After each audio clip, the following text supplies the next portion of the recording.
The Adventure of the Norwood Builder. From the point of view of the criminal expert, said Mr. Sherlock Holmes, London has become a singularly uninteresting city since the death of the late lamented Professor Moriarty. I can hardly think that you would find many decent citizens to agree with you, I answered. Well, I must not be selfish, said he with a smile, as he pushed back his chair from the breakfast table. The community is certainly the gainer, and no one the loser, save the poor out-of-work specialist whose occupation has gone. With that man in the field, one's morning paper presented infinite possibilities. Often it was only the smallest trace, Watson, the faintest indication. And yet it was enough to tell me that the great malignant brain was there, as the gentlest tremors of the edges of the web remind one of the foul spider which lurks in the centre. Petty thefts, wanton assaults, purposeless outrage. To the man who held the clue, all could be worked into one connected whole. To the scientific student of the higher criminal world, no capital in Europe offered the advantages which London then possessed. But now, he shrugged his shoulders in humorous deprecation of the state of things which he had himself done so much to produce. At the time of which I speak, Holmes had been back for some months, and I, at his request, had sold my practice and returned to share the old quarters in Baker Street. A young doctor named Werner had purchased my small Kensington practice and given with astonishingly little demur the highest price that I ventured to ask. An incident which only explained itself some years later, when I found that Werner was a distant relation of Holmes, and that it was my friend who had really found the money. Our months of partnership had not been so uneventful as he had stated, for I find, on looking over my notes, that this period includes the case of the papers of ex-President Murillo, and also the shocking affair of the Dutch steamship Friesland, which so nearly cost us both our lives. His cold and proud nature was always averse, however, from anything in the shape of public applause, and he bound me in the most stringent terms to say no further word of himself, his methods, or his successes, a prohibition which, as I have explained, has only now been removed.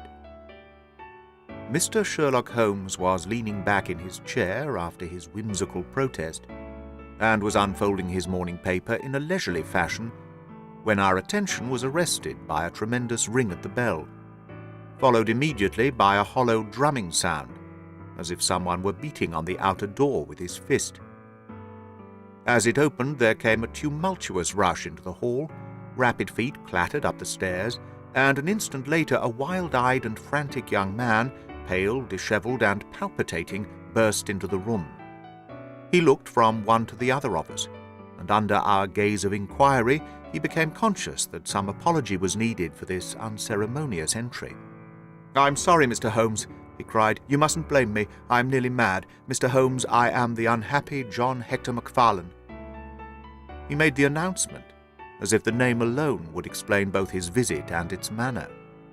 But I could see by my companion's unresponsive face that it meant no more to him than to me. "Have a cigarette, Mr. MacFarlane," said he, pushing his case across. "I am sure that with your symptoms, my friend Dr. Watson here would prescribe a sedative. The weather has been so very warm these last few days. Now, if you feel a little more composed, I should be glad if you would sit down in that chair and tell us very slowly and quietly who you are, and what it is that you want. You mentioned your name as if I should recognize it, but I assure you that beyond the obvious facts that you are a bachelor, a solicitor, a Freemason, and an asthmatic, I know nothing whatever about you." Familiar as I was with my friend's methods, it was not difficult for me to follow his deductions, and to observe the untidiness of attire, the sheaf of legal papers, the watch charm, and the breathing which had prompted them. Our client, however, stared in amazement. "Yes, I am all that, Mr. Holmes, and in addition I am the most unfortunate man at this moment in London. For heaven's sake, don't abandon me, Mr. Holmes. If they come to arrest me before I've finished my story, make them give me time, so that I may tell you the whole truth. I could go to jail happy if I knew that you were working for me outside." "Arrest you?" said Holmes. "This is really most interesting. On what charge do you expect to be arrested?" "Upon the charge of murdering Mr. Jonas Oldacre of Lower Norwood." My companion's expressive face showed a sympathy which was not, I am afraid, entirely unmixed with satisfaction. "Dear me," he said. It was only this moment at breakfast that I was saying to my friend Dr. Watson that sensational cases had disappeared out of our papers. Our visitor stretched forward a quivering hand and picked up the Daily Telegraph, which still lay upon Holmes's knee. "If you had looked at it, sir, you would have seen at a glance what the errand is on which I have come to you this morning. I feel as if my name and my misfortune must be in every man's mouth." He turned it over to expose the central page. "Here it is, and with your permission I will read it to you. Listen to this, Mr. Holmes. The headlines are, 'Mysterious Affair at Lower Norwood. Disappearance of a well-known builder. Suspicion of murder and arson. A clue to the criminal.' That is the clue which they are already following, Mr. Holmes, and I know that it leads infallibly to me. I have been followed from London Bridge Station, and I am sure that they are only waiting for the warrant to arrest me. It will break my mother's heart. It will break her heart." He wrung his hands in an agony of apprehension and swayed backward and forward in his chair. I looked with interest upon this man who was accused of being the perpetrator of a crime of violence. He was flaxen-haired and handsome, in a washed-out, negative fashion, with frightened blue eyes and a clean-shaven face, with a weak, sensitive mouth. His age may have been about 27, his dress and bearing that of a gentleman. From the pocket of his light summer overcoat protruded the bundle of endorsed papers which proclaimed his profession. "We must use what time we have," said Holmes. "Watson, would you have the kindness to take the paper and to read the paragraph in question?" Underneath the vigorous headlines which our client had quoted, I read the following suggestive narrative. "Late last night or early this morning, an incident occurred at Lower Norwood which points, it is feared, to a serious crime. Mr. Jonas Oldacre is a well-known resident of that suburb, where he has carried on his business as a builder for many years. Mr. Oldacre is a bachelor, 52 years of age, and lives in Deepdean House, at the Sydenham end of the road of that name. He has had the reputation of being a man of eccentric habits, secretive and retiring. For some years he has practically withdrawn from the business, in which he is said to have amassed considerable wealth. A small timber yard still exists, however, at the back of the house, and last night, about 12 o'clock, an alarm was given that one of the stacks was on fire. The engines were soon upon the spot, but the dry wood burned with great fury, and it was impossible to arrest the conflagration until the stack had been entirely consumed. Up to this point the incident bore the appearance of an ordinary accident, but fresh indications seemed to point to serious crime. Surprise was expressed at the absence of the master of the establishment from the scene of the fire, and an inquiry followed which showed that he had disappeared from the house. An examination of his room revealed that the bed had not been slept in, that a safe which stood in it was open, that a number of important papers were scattered about the room, and finally that there were signs of a murderous struggle, slight traces of blood being found within the room, and an oaken walking stick, which also showed stains of blood upon the handle. It is known that Mr. Jonas Oldacre had received a late visitor in his bedroom upon that night, and the stick found has been identified as the property of this person, who is a young London solicitor named John Hector MacFarlane, junior partner of Graham and MacFarlane of 426 Gresham Buildings, E.C. The police believe that they have evidence in their possession which supplies a very convincing motive for the crime, and altogether it cannot be doubted that sensational developments will follow. Later, it is rumoured as we go to press that Mr. John Hector MacFarlane has actually been arrested on the charge of the murder of Mr. Jonas Oldacre. it is at least certain that a warrant has been issued. There have been further and sinister developments in the investigation at Norwood. Besides the signs of a struggle in the room of the unfortunate builder, it is now known that the French windows of his bedroom, which is on the ground floor, were found to be open, that there were marks as if some bulky object had been dragged across to the woodpile, and finally it is asserted that charred remains have been found among the charcoal ashes of the fire. The police theory is that a most sensational crime has been committed, that the victim was clubbed to death in his own bedroom, his papers rifled, and his dead body dragged across to the wood stack, which was then ignited so as to hide all traces of the crime. The conduct of the criminal investigation has been left in the experienced hands of Inspector Lestrade of Scotland Yard, who is following up the clues with his accustomed energy and sagacity.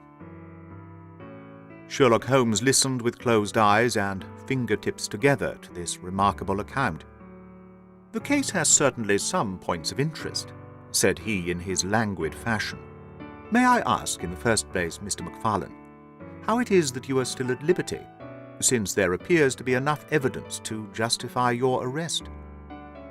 "I live at Torrington Lodge, Blackheath, with my parents, Mr. Holmes, but last night, having to do business very late with Mr. Jonas Oldacre, I stayed at an hotel in Norwood, and came to my business from there.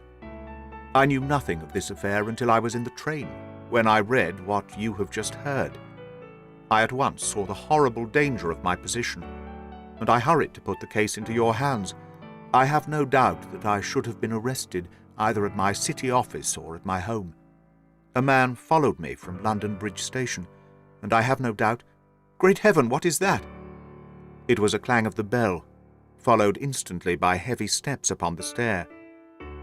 A moment later our old friend Lestrade appeared in the doorway. Over his shoulder I caught a glimpse of one or two uniformed policemen outside. "Mr. John Hector MacFarlane?" said Lestrade. Our unfortunate client rose with a ghastly face. "I arrest you for the wilful murder of Mr. Jonas Oldacre, of Lower Norwood."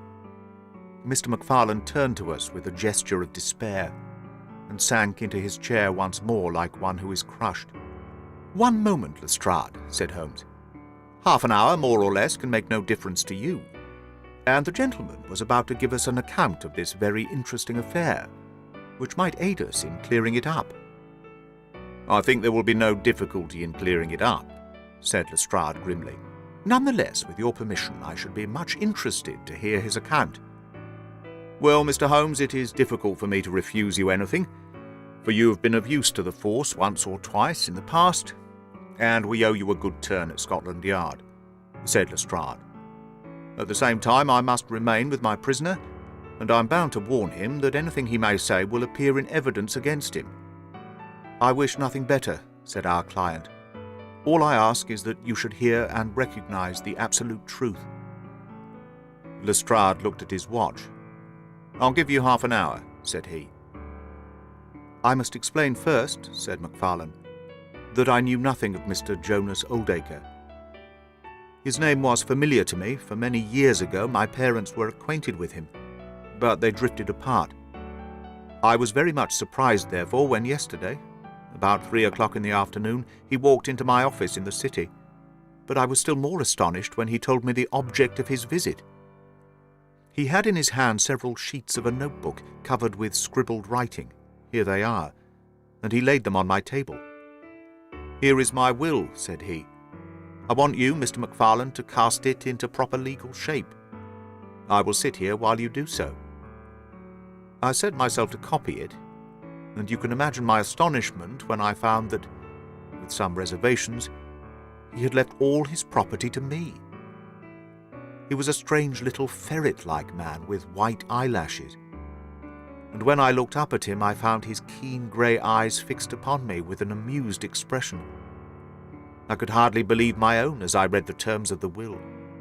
But he explained that he was a bachelor with hardly any living relation, that he had known my parents in his youth, and that he had always heard of me as a very deserving young man, and was assured that his money would be in worthy hands. Of course, I could only stammer out my thanks. The will was duly finished, signed, and witnessed by my clerk. This is it on the blue paper, and these slips, as I have explained, are the rough draft. Mr. Jonas Oldacre then informed me that there were a number of documents, building leases, title deeds, mortgages, scrip, and so forth, which it was necessary that I should see and understand. He said that his mind would not be easy until the whole thing was settled, and he begged me to come out to his house at Norwood that night, bringing the will with me, and to arrange matters. Remember, my boy, not one word to your parents about the affair until everything is settled. We will keep it as a little surprise for them. He was very insistent upon this point, and made me promise it faithfully. You can imagine, Mr. Holmes, that I was not in a humour to refuse him anything that he might ask. He was my benefactor, and all my desire was to carry out his wishes in every particular. I sent a telegram home, therefore, to say that I had important business on hand, and that it was impossible for me to say how late I might be. Mr. Oldacre had told me that he would like me to have supper with him at 9, as he might not be home before that hour. I had some difficulty in finding his house, however, and it was nearly past before I reached it.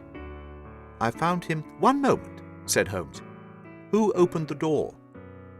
"A middle-aged woman who was, I suppose, his housekeeper." "And it was she, I presume, who mentioned your name?" "Exactly," said Macfarlane.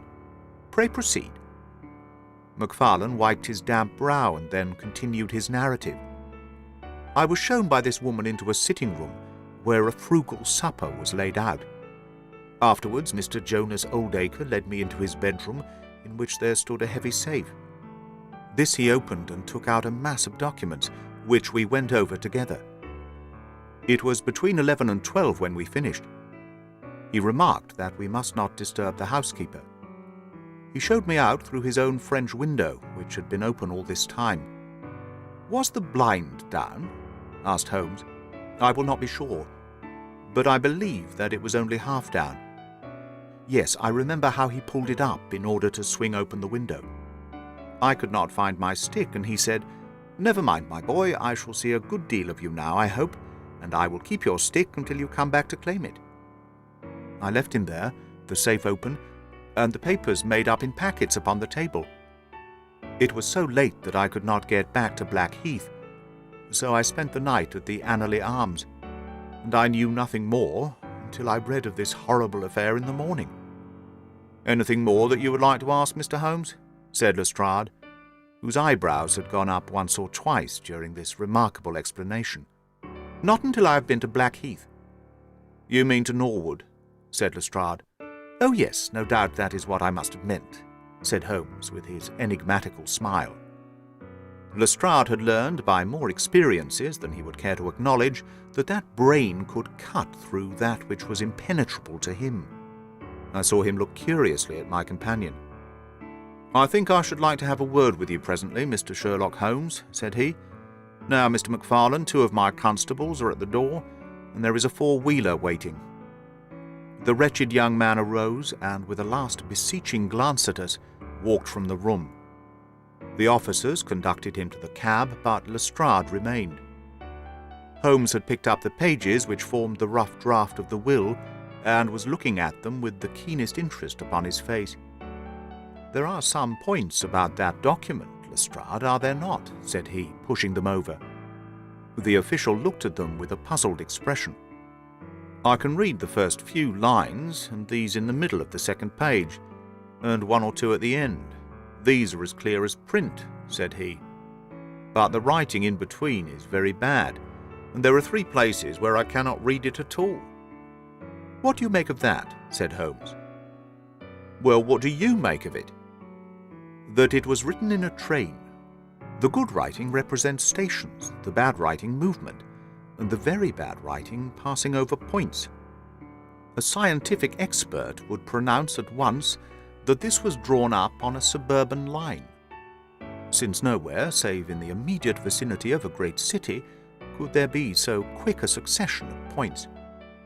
Granting that this whole journey was occupied in drawing up the will, then the train was an express, only stopping once between Norwood and London Bridge. Lestrade began to laugh. "You are too many for me when you begin to get on your theories, Mr. Holmes," said he. "How does this bear on the case?" "Well, it corroborates the young man's story, to the extent that the will was drawn up by Jonas Oldacre in his journey yesterday. It is curious, is it not, that a man should draw up so important a document in so haphazard a fashion. It suggests that he did not think it was going to be of much practical importance. If a man drew up a will which he did not intend ever to be effective, he might do it so." "Well, he drew up his own death warrant at the same time," said Lestrade. "Oh, you think so?" "Don't you?" "Well, it is quite possible, but the case is not clear to me yet." "Not clear? Well, if that isn't clear, what could be clear? Here is a young man who learns suddenly that if a certain older man dies, he will succeed to a fortune. What does he do? He says nothing to anyone, but he arranges that he shall go out on some pretext to see his client that night. He waits until the only other person in the house is in bed, and then, in the solitude of the man's room, he murders him, burns his body in the woodpile, and departs to a neighbouring hotel. The bloodstains in the room and also on the stick are very slight. It is probable that he imagined his crime to be a bloodless one, and hoped that if the body were consumed it would hide all traces of the method of his death, traces which, for some reason, must have pointed to him. Is not all this obvious?" "It strikes me, my good Lestrade, as being just a trifle too obvious," said Holmes. "You do not add imagination to your other great qualities. But if you could for one moment put yourself in the place of this young man, would you choose the very night after the will had been made to commit your crime? Would it not seem dangerous to you to make so very close a relation between the two incidents? Again, would you choose an occasion when you are known to be in the house, when a servant has let you in? And finally, would you take the great pains to conceal the body and yet leave your own stick as a sign that you were the criminal? Confess, Lestrade, that all this is very unlikely. As to the stick, Mr. Holmes, you know as well as I do that a criminal is often flurried and does such things, which a cool man would avoid. He was very likely afraid to go back to the room. Give me another theory that would fit the facts." "I could very easily give you half a dozen," said Holmes. "Here, for example, is a very possible and even probable one. I make you a free present of it. The older man is showing documents which are of evident value. A passing tramp sees them through the window, the blind of which is only half down. Exit the solicitor, enter the tramp. He seizes a stick, which he observes there, kills Oldacre and departs, after burning the body. Why should the tramp burn the body? For the matter of that, why should Macfarlane? To hide some evidence. Possibly the tramp wanted to hide that any murder at all had been committed. And why did the tramp take nothing? Because they were papers that he could not negotiate." Lestrade shook his head, though it seemed to me that his manner was less absolutely assured than before. "Well, Mr. Sherlock Holmes, you may look for your tramp, and while you are finding him, we will hold on to our man. The future will show which is right. Just notice this point, Mr. Holmes, that so far as we know, none of the papers were removed, and that the prisoner is the one man in the world who had no reason for removing them, since he was the heir at law and would come into them in any case." My friend seemed struck by this remark. "I don't mean to deny that the evidence is in some ways very strongly in favour of your theory," said he. "I only wish to point out that there are other theories possible. As you say, the future will decide. Good morning. I dare say that in the course of the day I shall drop in at Norwood and see how you're getting on." When the detective departed, my friend rose and made his preparations for the day's work, with the alert air of a man who has a congenial task before him. "My first movement, Watson," said he, as he bustled into his frock-coat, "must, as I said, be in the direction of Blackheath. And why not Norwood? Because we have in this case one singular incident coming close to the heels of another singular incident." The police are making the mistake of concentrating their attention upon the second, because it happens to be the one which is actually criminal. But it is evident to me that the logical way to approach the case is to begin by trying to throw some light upon the first incident, the curious will so suddenly made, and to so unexpected an heir. It may do something to simplify what followed. No, my dear fellow, I don't think you can help me. There is no prospect of danger, or I should not dream of stirring out without you. I trust that when I see you in the evening, I will be able to report that I have been able to do something for this unfortunate youngster who has thrown himself upon my protection. It was late when my friend returned, and I could see by a glance at his haggard and anxious face that the high hopes with which he had started had not been fulfilled. For an hour he droned away upon his violin, endeavouring to soothe his own ruffled spirits. At last he flung down the instrument and plunged into a detailed account of his misadventures. "It's all going wrong, Watson. All as wrong as it can go. I kept a bold face before Lestrade, but upon my soul I believe that for once the fellow is on the right track, and we are on the wrong. All my instincts are one way, and all the facts are the other. And I much fear that British juries have not yet attained that pitch of intelligence when they will give the preference to my theories over Lestrade's facts." "Did you go to Blackheath?" "Yes, Watson. I went there, and I found very quickly that the late lamented Oldacre was a pretty considerable blackguard. The father was away in search of his son. The mother was at home, a little fluffy, blue-eyed person, in a tremor of fear and indignation. Of course, she would not admit even the possibility of his guilt, but she would not express either surprise or regret over the fate of Oldacre. On the contrary, she spoke of him with such bitterness that she was unconsciously considerably strengthening the case of the police, for of course, if her son had heard her speak of the man in this fashion, it would predispose him towards hatred and violence. "He was more like a malignant and cunning ape than a human being," said she, "and he always was, ever since he was a young man." "You knew him at that time?" said I. "Yes, I knew him well. In fact, he was an old suitor of mine. Thank heaven that I had the sense to turn away from him and to marry a better, if poorer man. I was engaged to him, Mr. Holmes, when I heard a shocking story of how he had turned a cat loose in an aviary, and I was so horrified at his brutal cruelty that I would have nothing more to do with him."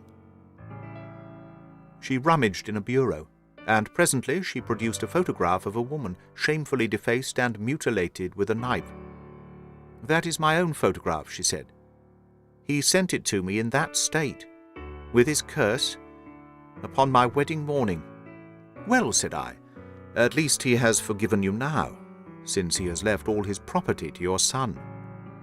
"Neither my son nor I want anything from Jonas Oldacre, dead or alive," she cried, with the proper spirit. "There is a God in heaven, Mr. Holmes, and that same God who has punished that wicked man will show, in his own good time, that my son's hands are guiltless of his blood." Well, I tried one or two leads, but could get at nothing which would help our hypothesis, and several points which would make against it. I gave it up at last, and off I went to Norwood.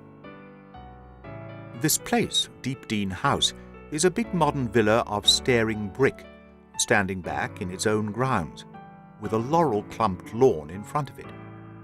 To the right, and some distance back from the road, was the timber yard, which had been the scene of the fire.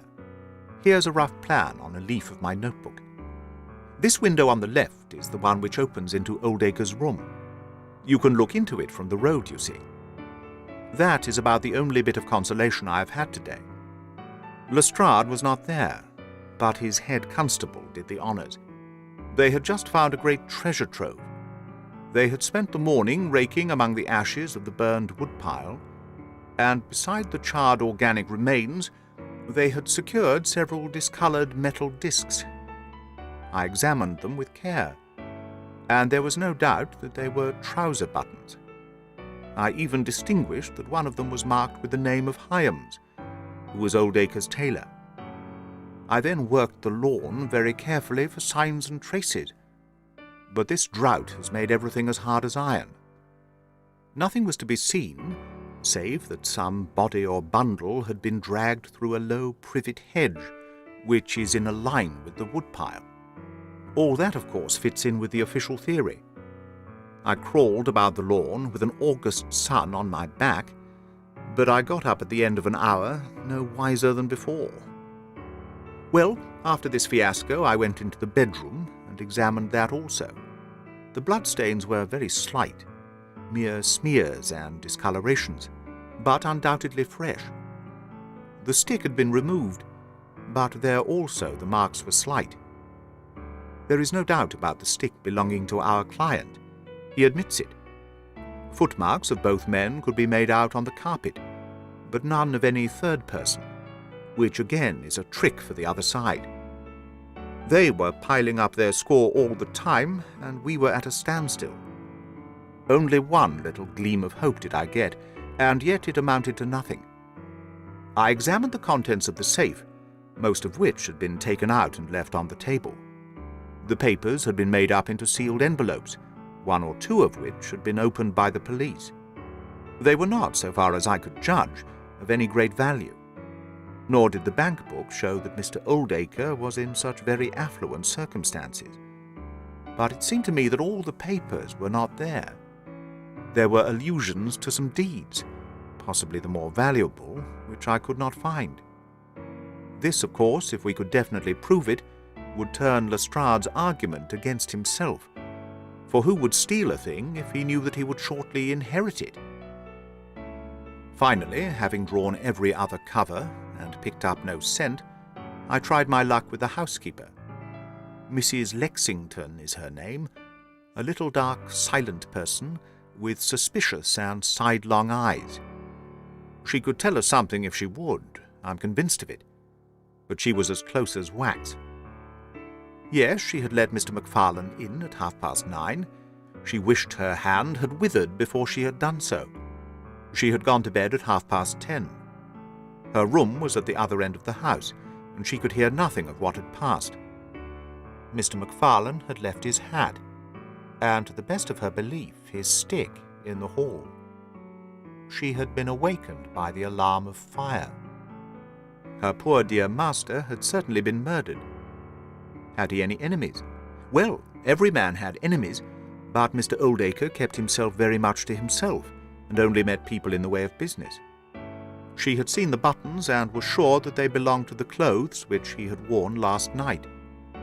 The woodpile was very dry, for it had not rained for a month. It burned like tinder, and by the time she reached the spot, nothing could be seen but flames. She and all the firemen smelled the burned flesh from inside it. She knew nothing of the papers, nor of Mr. Oldacre's private affairs. So, my dear Watson, there's my report of a failure. And yet... He clenched his thin hands in a paroxysm of conviction. I know it's all wrong. I feel it in my bones. There is something that has not come out, and that housekeeper knows it. There was a sort of sulky defiance in her eyes which only goes with guilty knowledge. However, there's no good talking any more about it, Watson. But unless some lucky chance comes our way, I fear that the Norwood disappearance case will not figure in that chronicle of our successes which I foresee that a patient public will sooner or later have to endure. Surely, said I, the man's appearance would go far with any jury. That is a dangerous argument, my dear Watson. You remember that terrible murderer, Bert Stevens, who wanted us to get him off in '87. Was there ever a more mild-mannered Sunday school young man? It is true. Unless we succeed in establishing an alternative theory, this man is lost. You can hardly find a flaw in the case which can now be presented against him, and all further investigation has served to strengthen it. By the way, there is one curious little point about those papers which may serve us as the starting point for an inquiry. On looking over the bank book, I found that the low state of the balance was principally due to large cheques which have been made out during the last year to Mr. Cornelius. I confess that I should be interested to know who this Mr. Cornelius may be, with whom a retired builder has such very large transactions. Is it possible that he has had a hand in the affair? Cornelius might be a broker, but we have found no scrip to correspond with these large payments. Failing any other indication, my researches must now take the direction of an inquiry at the bank for the gentleman who has cashed these checks. But I fear, my dear fellow, that our case will end ingloriously by Lestrade hanging our client, which will certainly be a triumph for Scotland Yard.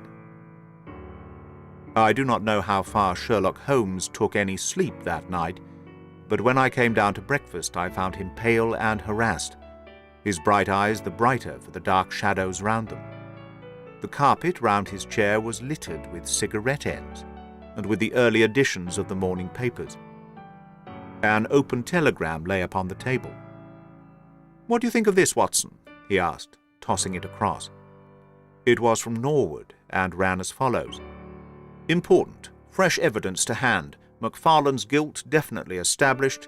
Advise you to abandon case. Lestrade." "This sounds serious," said I. "It is Lestrade's little cock-a-doodle of victory," Holmes answered, with a bitter smile. "And yet it may be premature to abandon the case. After all, important fresh evidence is a two-edged thing, and may possibly cut in a very different direction to that which Lestrade imagines. Take your breakfast, Watson, and we will go out together and see what we can do. I feel as if I shall need your company and your moral support today." My friend had no breakfast himself, for it was one of his peculiarities that in his more intense moments he would permit himself no food, and I have known him presume upon his iron strength until he has fainted from pure inanition. "At present I cannot spare energy and nerve force for digestion," he would say in answer to my medical remonstrances. I was not surprised, therefore, when this morning he left his untouched meal behind him and started with me for Norwood. A crowd of morbid sightseers were still gathered round Deepdene House, which was just such a suburban villa as I had pictured.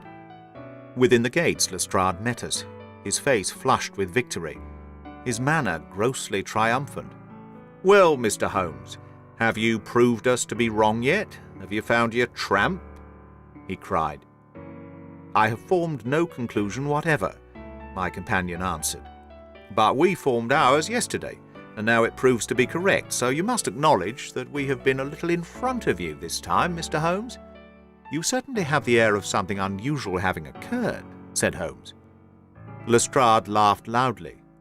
"You don't like being beaten any more than the rest of us do," said he.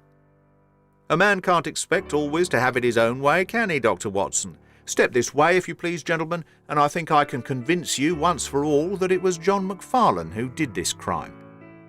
He led us through the passage and out into a dark hall beyond. "This is where young MacFarlane must have come out to get his hat after the crime was done," said he. "Now look at this." With dramatic suddenness he struck a match, and by its light exposed a stain of blood upon the whitewashed wall. As he held the match nearer, I saw that it was more than a stain. It was the well-marked print of a thumb.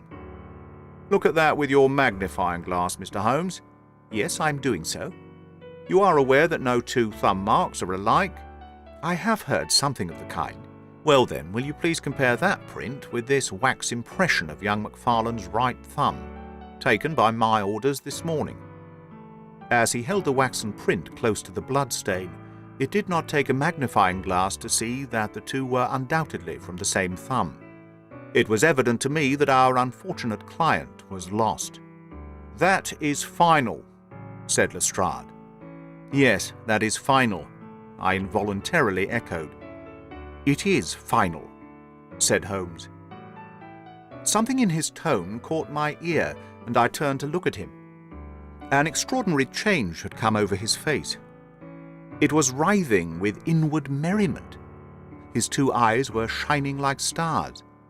It seemed to me that he was making desperate efforts to restrain a convulsive attack of laughter.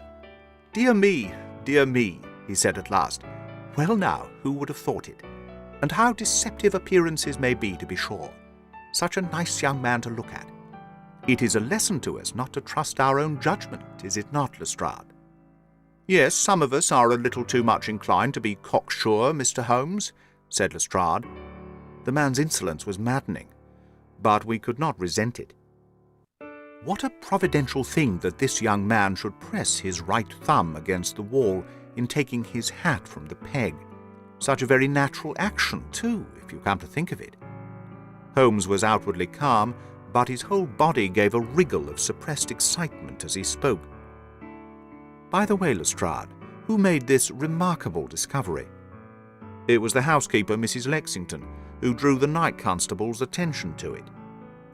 Where was the night constable?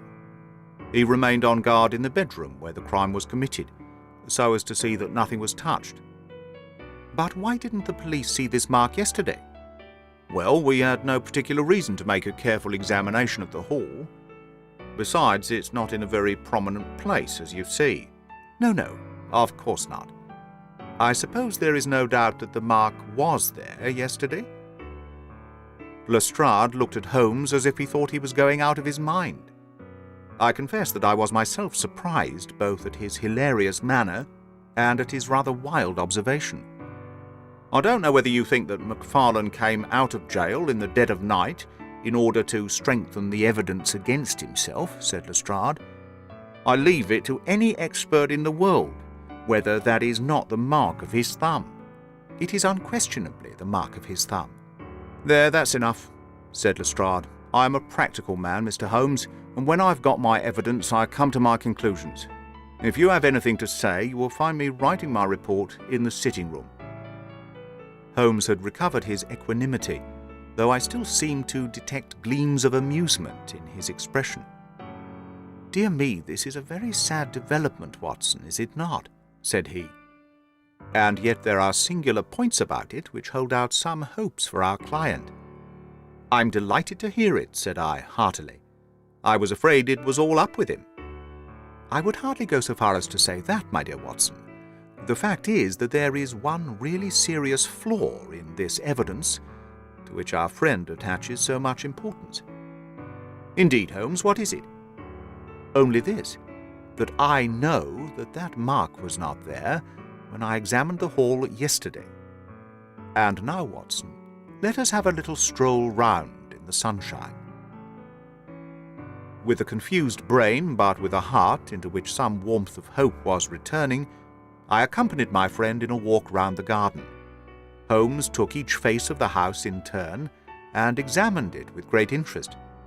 He then led the way inside and went over the whole building from basement to attic. Most of the rooms were unfurnished, but nonetheless Holmes inspected them all minutely. Finally, on the top corridor, which ran outside 3 untenanted bedrooms, he again was seized with a spasm of merriment. There are really some very unique features about this case, Watson, said he. I think it is time now that we took our friend Lestrade into our confidence.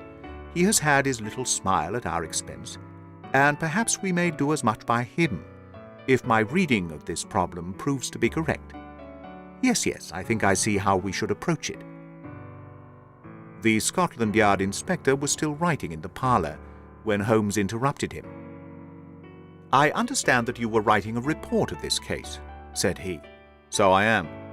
Don't you think it may be a little premature? I can't help thinking that your evidence is not complete.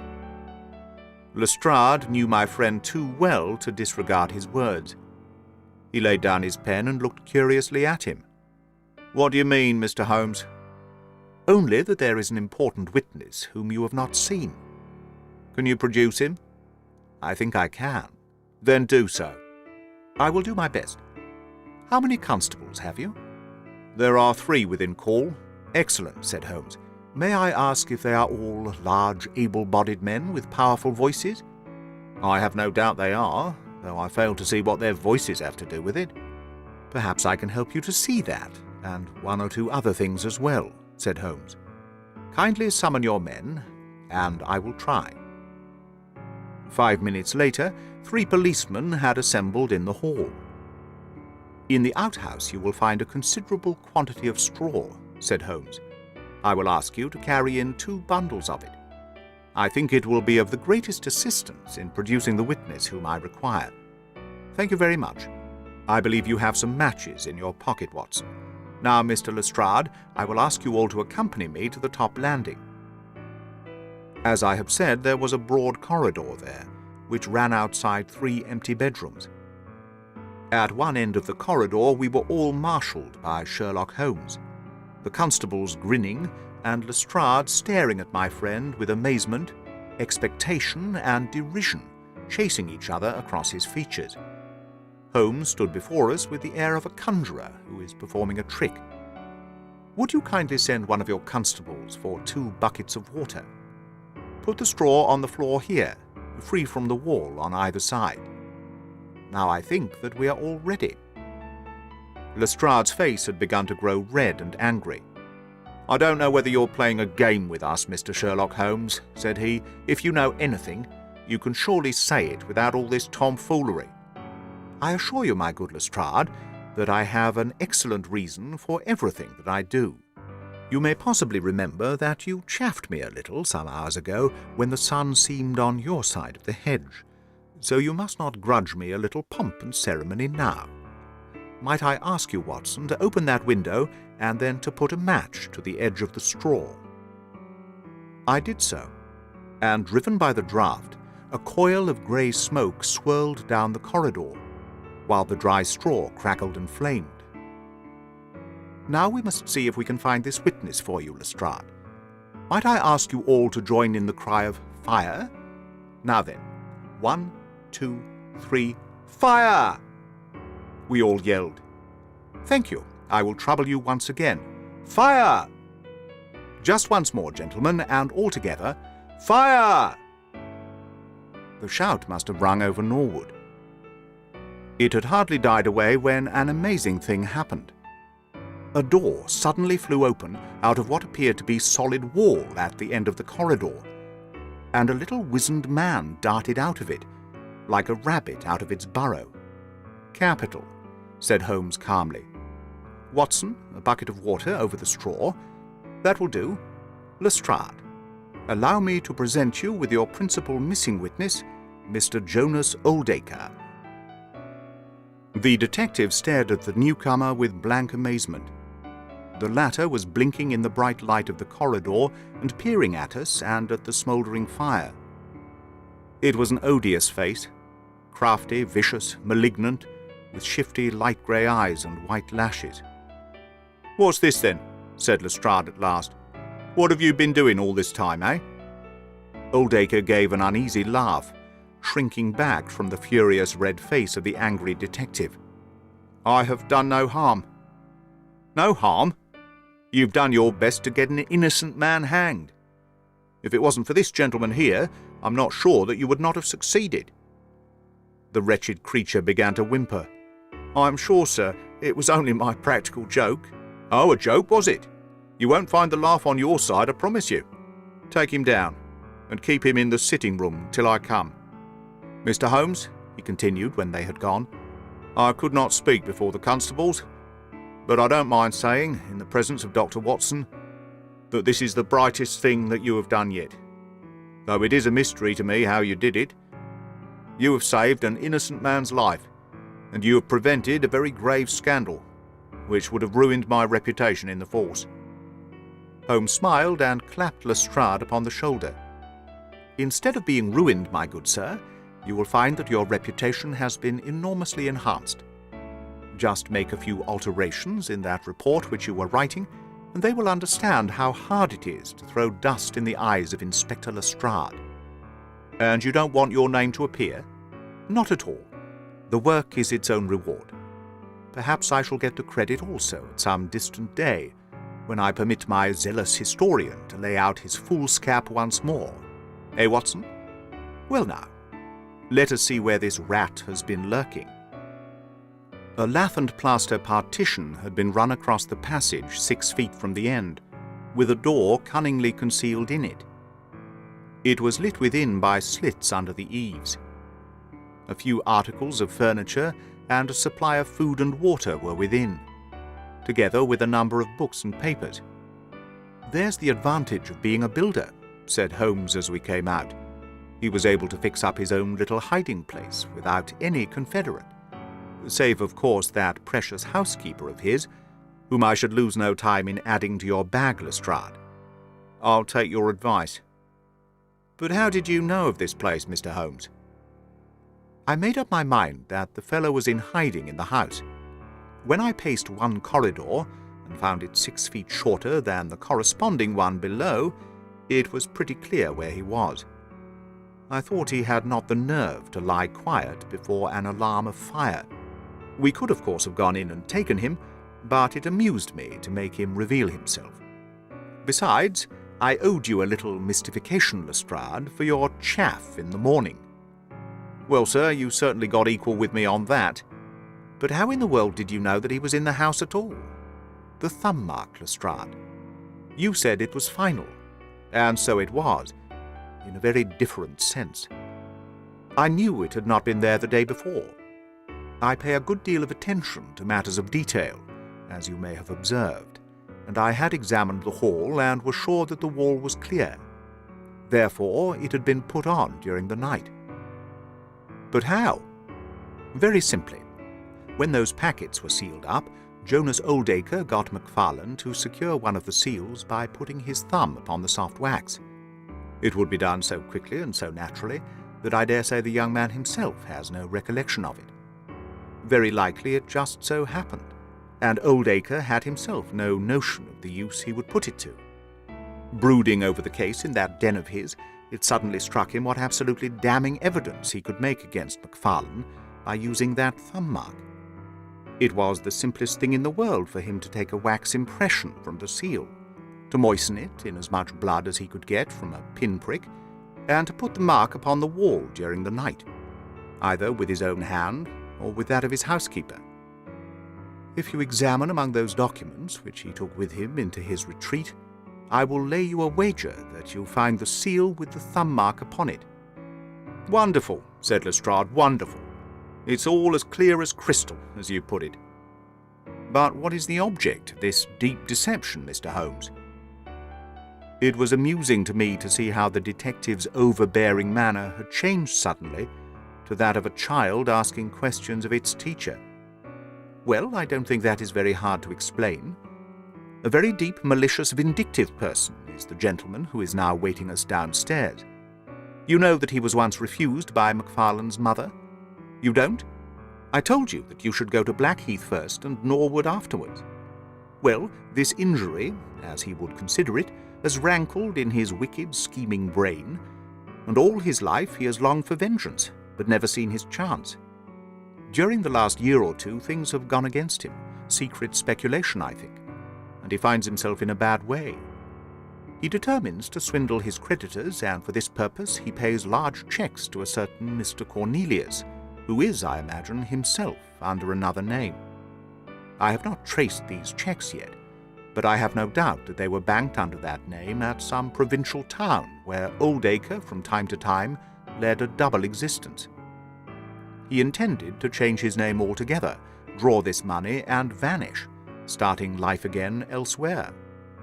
Well, that's likely enough. It would strike him that in disappearing he might throw all pursuit off his track, and at the same time have an ample and crushing revenge upon his old sweetheart, if he could give the impression that he had been murdered by her only child. It was a masterpiece of villainy, and he carried it out like a master. The idea of the will, which would give an obvious motive for the crime, the secret visit unknown to his own parents, the retention of the stick, the blood, and the animal remains and buttons in the woodpile, all were admirable. It was a net from which it seemed to me a few hours ago that there was no possible escape. But he had not that supreme gift of the artist, the knowledge of when to stop. He wished to improve that which was already perfect, to draw the rope tighter yet round the neck of his unfortunate victim. And so he ruined all. Let us descend, Lestrade. There are just one or two questions that I would ask him. The malignant creature was seated in his own parlour, with a policeman upon each side of him. It was a good joke, my good sir, a practical joke, nothing more. he whined incessantly. "I assure you, sir, that I simply concealed myself in order to see the effect of my disappearance, and I am sure that you would not be so unjust as to imagine that I would have allowed any harm to befall poor young Mr. MacFarlane." "That's for a jury to decide," said Lestrade. "Anyhow, we shall have you on a charge of conspiracy, if not for attempted murder. And you'll probably find that your creditors will impound the banking account of Mr. Cornelius," said Holmes. The little man started and turned his malignant eyes upon my friend. "I have to thank you for a good deal," said he. "Perhaps I'll pay my debt some day." Holmes smiled indulgently. "I fancy that, for some few years, you will find your time very fully occupied," said he. "By the way, what was it you put into the woodpile besides your old trousers? A dead dog, or rabbits, or what?" "You won't tell me? Dear me, how very unkind of you. Well, I dare say that a couple of rabbits would account both for the blood and for the charred ashes. If ever you write an account, Watson, you can make rabbits serve your turn."